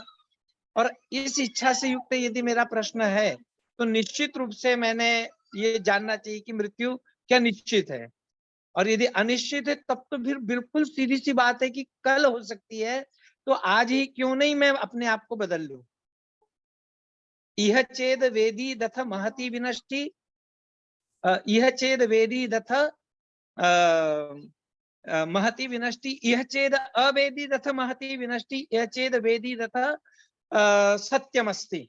दो बातें हैं सीधी सीधी कि यदि इस संसार में आकर के हमने उसको जानने के लिए प्रयत्न कर लिया है तो समझ लेना कि फिर मृत्यु से पार होने की बात हम जरूर करना चाहिए। तो बड़ा अच्छा सत्संग चल रहा है और ये सत्संग चलता रहे और शास्त्र चर्चाएं भी होती रहे। योग दर्शन तो सीधा कहता ही है कि भाई सती मूले तद विपाको जाति आयुर्भोगा, और इस ढंग से योग दर्शन में चर्चाएं आती ही हैं। हाँ जी, कुछ और शायद हमारे आर्य जी कुछ पूछना चाह रहे हैं। रजनीश जी आपके प्रश्न। हाँ, नमस्ते आचार्य जी। मेरा नमस्ते यही जी। प्रश्न एक कल वाला था कि जो हमारा मन है वो बड़ा मतलब उसको चंचल कहा गया है, तो क्योंकि इसको चलाने वाला तो जो है कल का जी कल का प्रश्न आपने कहा था मन चंचल है जी।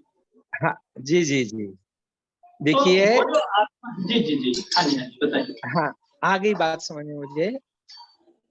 ऐसा है कि कल तो शायद इसके ऊपर कल चर्चा हो गई थी, फिर भी मैं अब अलग ढंग से उस विषय को रखता हूँ। कल आपकी गाड़ी आ गई थी। आदरणीय नागेश जी ने कुछ चर्चा की थी कि हाँ, उन्होंने कहा था तदे जति तन्नई जति तद दूरे तदवंति के, ईश्वर का उदाहरण देकर के उन्होंने बताया था। मैं इसको एक अलग ढंग से भी लेता हूँ। सामान्यतः जिसकी गति द्रुत होती है, अब उसकी गति हो या, मैंने कल एक उदाहरण छोटा सा दिया था कि वायु क्या है, जड़ है, पर हम उसके साथ में व्यवहार करते समय उसको चेतनवत करते हैं। संसार में ट्रेन, अभी मैं ट्रेन से आ रहा था तो मैं सामान्य रूप से हम ये चर्चा कर रहे थे कि ट्रेन चल रही है, ट्रेन जा रही है, ट्रेन फास्ट है, वो चंचल भी थी, परंतु इस चंचलता का नाम वह चेतन है ऐसा हम नहीं मानेंगे। उसे कोई न कोई गाड़ी को चला रहा है, यान को चला रहा है, पर एक व्यवहार में हम ऐसा कह देते हैं कि भाई गाड़ी चल रही है, ट्रेन चल रही है, बस चल रही है। ठीक इसी प्रकार से मन के विषय में जड़ है, सीधी सी बात है, जड़ है, शास्त्र सिद्ध है, परंतु अन्य अन्य स्थानों पर उसको चंचल कहा जाता है। अब जैसे भगवत गीता में भी कहते हैं चंचलम ही मनः कृष्ण प्रमाथि बलवत दृढ़म। तो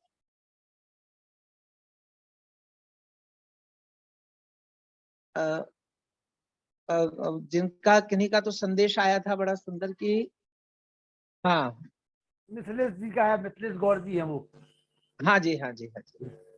तो तात्पर्य केवल इतना ही है कि मन को ये जान लेना है कि ये जड़ है और इसको मैं भेजता हूँ। ये खुद, यह स्वयं होकर के नहीं जाता है।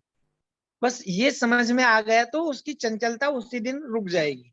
ये चंचल है, चंचल है, ये व्यवहार के रूप में है और ये तभी तक चंचल है जब तक कि इस विषय को हमको समझ में नहीं आता है। जैसे कई लोग ऐसा भी कह देते, भाई मैं तो नहीं देखना चाहता हूँ फिर भी देखता हूँ, मतलब क्या करूं, मेरी आंखें वहीं की वहीं जाती हैं। तो आंखें थोड़ी जाती हैं, आंखों को मैं भेजता हूँ। क्या करूं, मुझे तो वो गालियां देता है और मुझे सुनाई आती, तो हम उसको कहते हैं भाई आप अपने कान बंद कर लो।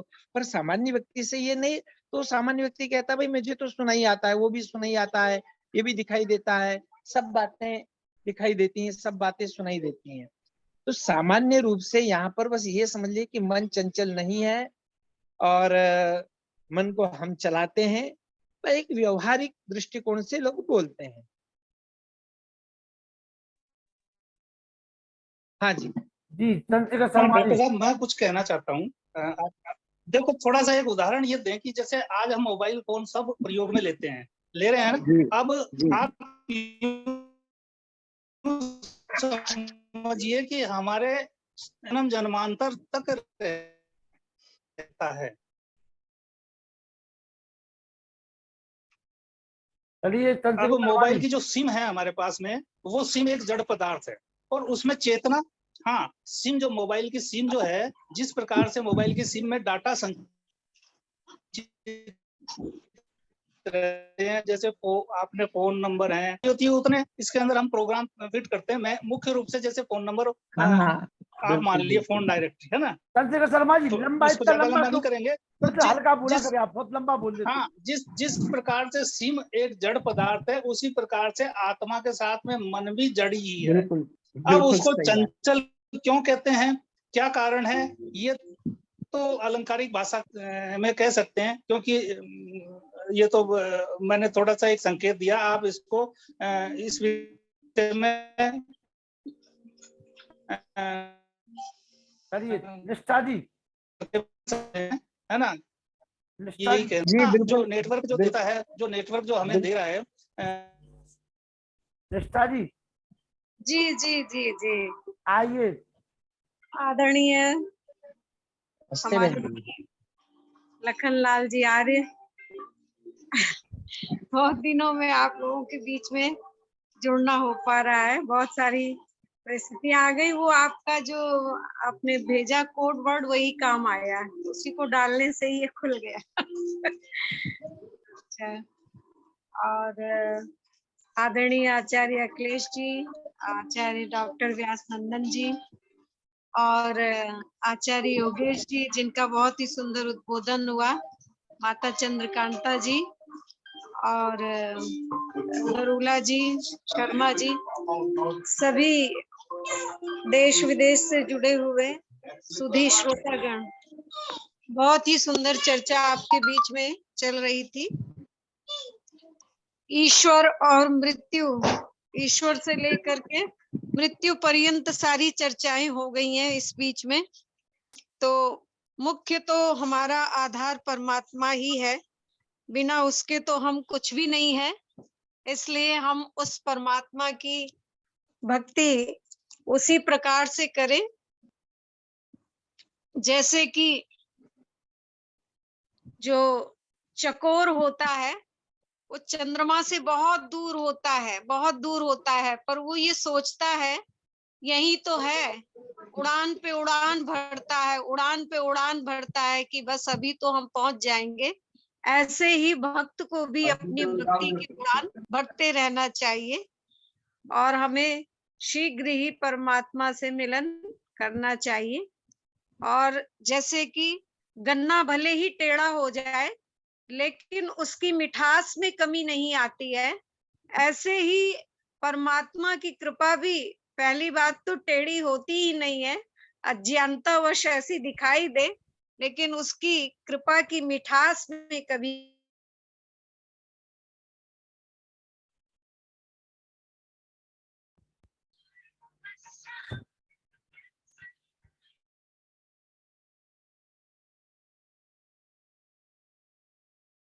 रहना चाहिए, परमात्मा की भक्ति करते रहना चाहिए।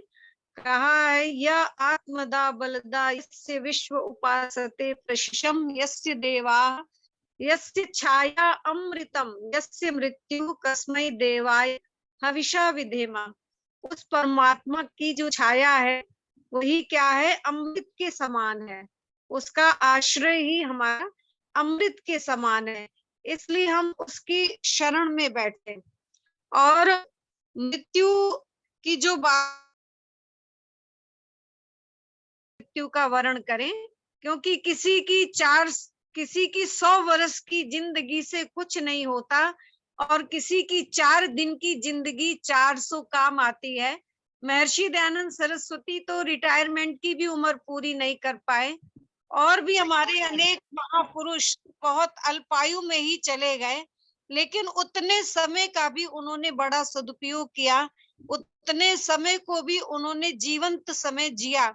तो इसलिए कोई हंस हंस के मरा, कोई रो रो के मरा, मौत पाई मगर उसने जो कुछ हो के मारा। मर उठा जीने से वह जिसकी थी प्रभु पर एक नजर, और जिसने दुनिया को ही पाया वो सब कुछ खो के मरा। तो इसलिए हम हर क्षण हर पल उस परम पिता परमात्मा का धन्यवाद देते रहें और शायर के शब्दों में यही निवेदन करते रहें, सहारा अपनी यादों का, सहारा अपनी यादों का हमारे साथ रहने दो, न जाने किस गली में जिंदगी की शाम हो जाए। तो तो इसलिए वो परमात्मा अंतर्यामी है, घट घट वासी है। हर क्षण हर पल वो हमारे प्रत्येक कार्यों पर नजर रखता है, हमें देखता रहता है। इसलिए भलाई कर भला होगा, बुराई कर बुरा होगा, कोई देखे नहीं देखे परमात्मा तो देखता होगा। इसलिए परमात्मा हमारे सारे कर्मों को देखता है और उसी के अनुसार ही वो हमें परिणाम देता है, फल देता है। ये ईश्वर की न्याय व्यवस्था है। एक लौकिक न्यायाधीश तो अन्याय कर सकता है क्योंकि उसको गवाह की जरूरत है और गवाह गवाही झूठी भी दे सकता है, रिश्वत भी चल सकती है। लेकिन वहां पर किसी की गवाही की जरूरत नहीं है, वहां तो परमात्मा स्वयं गवाह है। इसलिए वो अन्याय कभी नहीं कर सकता, हमारे कर्मों का वो ठीक ठीक न्याय करता है। इसलिए दूसरे नियम में ऋषि दयानंद ने उसको न्यायकारी कहा, दयालु कहा तो न्यायकारी भी कहा। न्याय और दया में शब्द भेद है, अर्थ भेद नहीं है। जब वो हमारे कर्मों का हमें यथावत दंड देता है तो ये वो न्याय करता है, लेकिन साथ ही साथ उन कष्टों को सहने की शक्ति भी देता है, तो ये वो दया करता है। इसलिए वो न्यायकारी भी है और दयालु भी है। इसलिए परमात्मा की भक्ति में हमें कभी भी पीछे नहीं रहना चाहिए और प्रारंभ से ही हम बैठकर उस ईश्वर का ध्यान करें, अभ्यास करें, तभी हम अंत समय तक भी उस परमात्मा का स्मरण कर सकते हैं। लोग प्रायः यही कहते रहते हैं कि बाल्यावस्था तो हमारी खेलने कूदने के लिए है और युवावस्था हमारी ईट ड्रिंक बी मैरी के लिए है।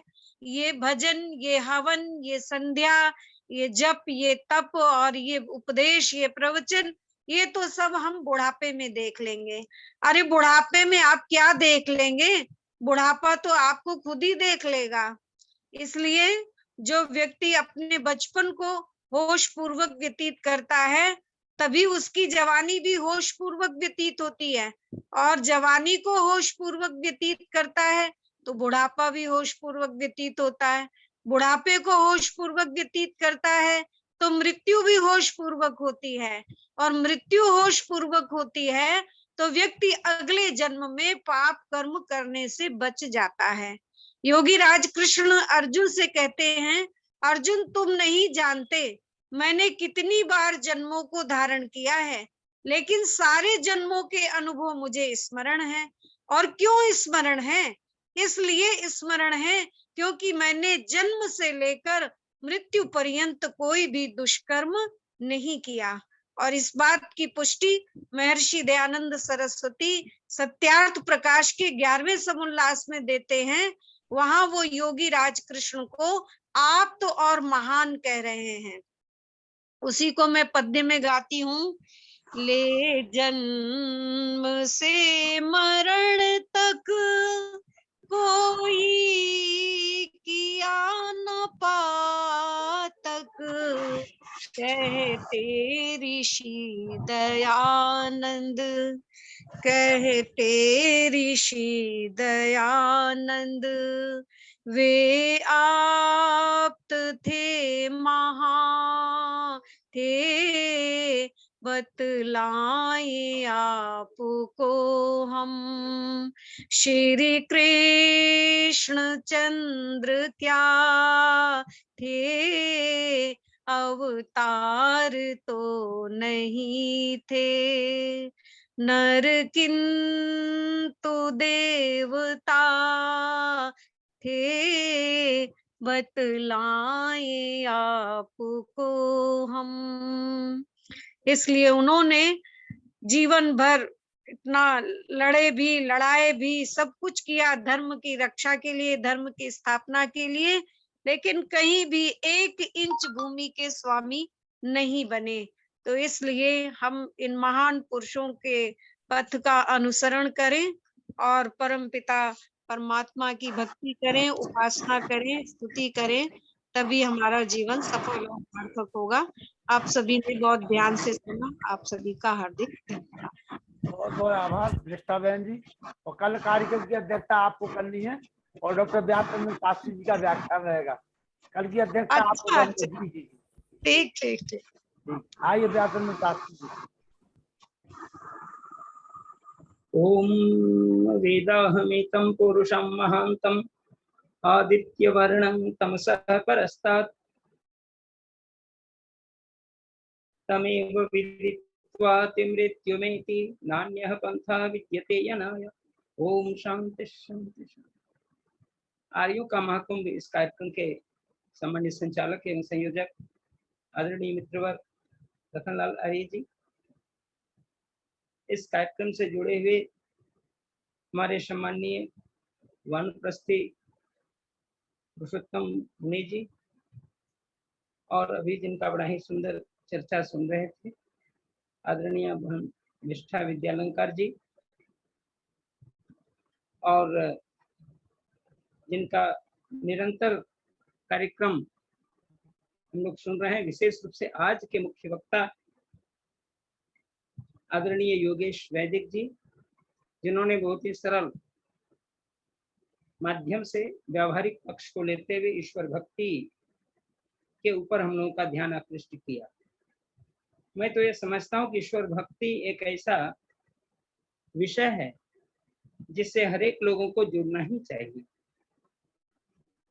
क्योंकि परमात्मा ने जो कुछ भी हमें दिया है, चाहे मेरी सांसें चल रही है, चाहे मेरी आंख देखने का काम कर रही है, चाहे मेरा मन इधर उधर भटक रहा है, गिर रहा है विषयों पर, ये कान शब्द सुन रहे हैं, ये सब कुछ उसी परमात्मा की कृपा से ही हो रहा है, जिसको केनोपनिषद के अंदर स्पष्ट कहा है कि केने शितं पतति प्रेषितं मनः केन प्राणः प्रथमः प्रयुक्तः केने शितां वाचमिमां वदन्ति चक्षुश्रोत्रं तदेव जुनक्ति। इसके द्वारा हमारा मन इच्छित विषयों पर गिर रहा है। यदि इस पर भी थोड़ा विचार कर ले तो हम ईश्वर भक्ति से अलग हो ही नहीं सकते। हमारी आंखें जो देख रही हैं वो किसके कृपा देख रही हैं, कौन हमें दृष्टि दे रहा है, इस पर थोड़ा सा चिंतन भी व्यक्ति करे तो ईश्वर भक्ति से अलग नहीं हो सकता। हमारे कान शब्द सुन रहे हैं, हमारी वाणी बोल रही है, ये सारे ऐसे शरीर के कर्म हैं जिनके माध्यम से हमारी इंद्रियां जो गतिमान हो रही हैं या कर्मों में लिप्त हो रही हैं। इसका सीधा जवाब है ईश्वर की प्रेरणा।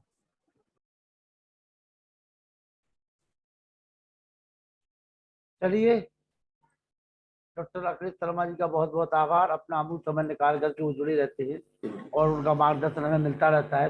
निष्ठा विद्यालंकार जी, आइए शांति पाठ करें।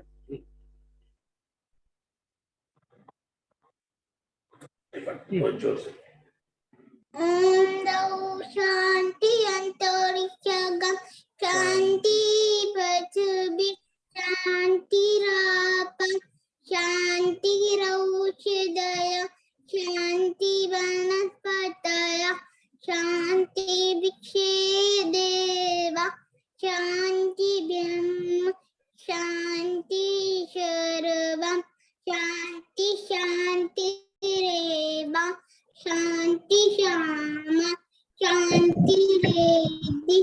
ओम शांति जो बोले सो अभय